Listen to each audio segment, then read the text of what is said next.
2010-এর একটা ঘটনা কই। আমরা আগে রেগুলার মিরপুর স্টেডিয়ামের পিছনের একটা মাঠ আছে, নাম হচ্ছে আউটডোর। ওই আউটডোরে খেলতে যাইতাম প্রত্যেক দিন বিকালবেলা।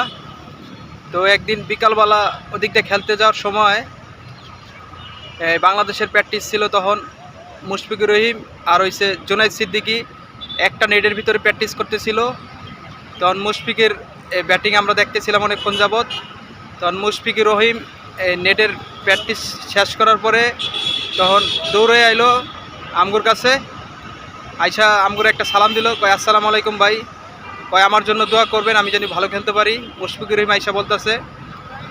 তো তখন তো সব কিছু ফ্রি ছিল, সবার সাথে কথা বলতে পারা যাইতো। তো মুশফিকুর রহিমের লোকে কথা বললে অনেক ভালো লাগছিল। তখন ভাই অনেক ভালো মানুষ মুশফিকুর রহিম।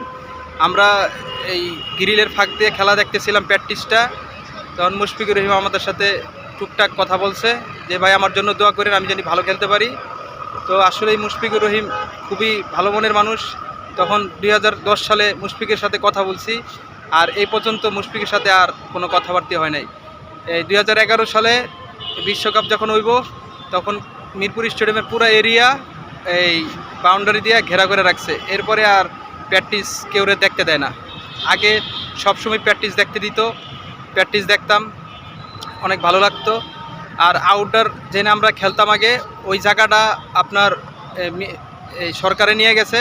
সরকার নিয়ে ওইখানে এখন এই খেলোয়াড়রা ওখানে প্র্যাকটিস করে। এর জন্য আমরা ওইখানে আর খেলতে পারি না। এর জন্য আইসা পড়ি আমরা বাণিজ্য মেলার মাঠে। বাণিজ্য মেলার মাঠে আসলে এখন খেলাধুলা হয়। বাণিজ্য মেলার মাঠে খেলতে আহি এখন ভালো লাগে। আসলে মুশফিকুর রহিম খুব ভালো মনের মানুষ।